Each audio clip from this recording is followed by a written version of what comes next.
My name is Julian Crampton. I'm the Vice-Chancellor of the University of Brighton, but also I am here, very pleased to be here as Chairman of the Sussex Learning Network Board. And really good to see you all, and thanks for being here. And just to set out a few minutes of context, I think, and so on. The Centre for Work and Learning project, it is a product of the Sussex Learning Network. And the Sussex Learning Network really got established in around September 2005. It was one of the first lifelong learning networks, and I should say it's been a huge pleasure for me and really a privilege chairing the board right the way through the history of the Learning Network. And I should just pay compliment to all of the people involved in the Sussex Learning Network, because the strength of the partnership has persisted all the way through some quite interesting changes. And actually, you know, it really has established itself as something of real added value to the network and partnership of providers and employers and so on. So I'd really like to pay tribute to the people involved in that. It's an innovative collaboration on employer engagement, which has really incorporated work from 4 universities and 7 FE colleges. I won't list them all, but they know who they are. And again, I would just thank everybody for a really fantastic sense of getting together in partnership to make something happen, which is really very, very important, I think. And the Sussex Learning Network has really continued, I think, and is one of the very few lifelong learning networks that actually has persisted into the current time. The actual Centre for Work and Learning project began in 2009. This conference really is a culmination of the 3 years of action research on employer engagement and workforce development. And I think we should also view this as somewhat of a celebration, really, of the achievements of the project itself. The scope of work, things here spelt out on these slides: created new courses for masters right the way through to 10 credit modules, level 4. Lots of market research to establish demand in all sorts of areas, spa industries, construction, health, and so on, paralegal sector, and so on.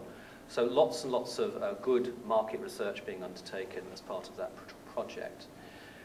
Very clearly built internal capacity through CPD events, shared best practice between higher education and FE colleges, and that has really been a power, I think, of what we've been doing here.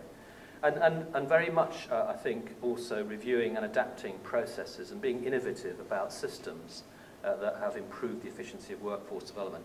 I think, you know, for example, work in the University of Chichester on new process to register students on short courses and so on. So there's plenty of good innovation in there that actually has come out of the project, which I think is highly, highly valuable. Just very quickly to move to some headline achievements there, and some of the numbers I think are really quite impressive, really.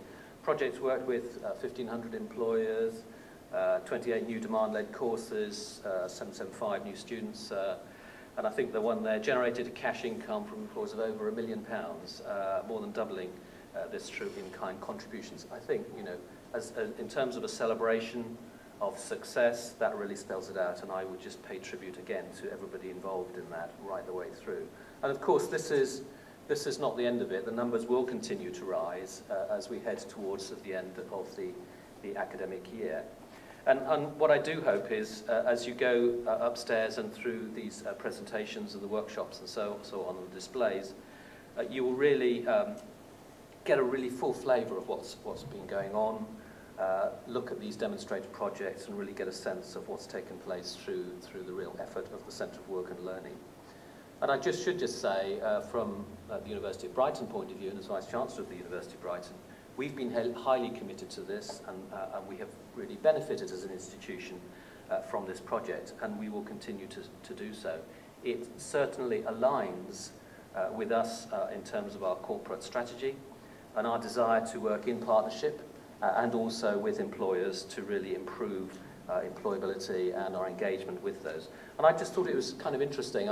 We were looking recently, 2 days ago in fact, the number of professional and statutory regulatory bodies that we work with as a university, 70 of those now, half of our courses are actually approved by these regulatory bodies, where an awful lot of employers are actually engaged with those processes. So for us, this is core business. Our commitment is very clear, and we wish to do this for the future. Before I hand on to our first speaker, I'd like to add a few thanks, really. First of all, to the Centre for Work and Learning Leeds for all of their hard work, most notably Sandra Coley from Chichester University and Chichester College, Jill Short, Sussex Downs College, Sarah Watson from Sussex Coast College Hastings, Nick Rogers from the University of Brighton, and Angela Crane from Northbrook College. Just to say again, this would not have happened without an awful lot of effort from them and their colleagues, and so a thank you and well done to them.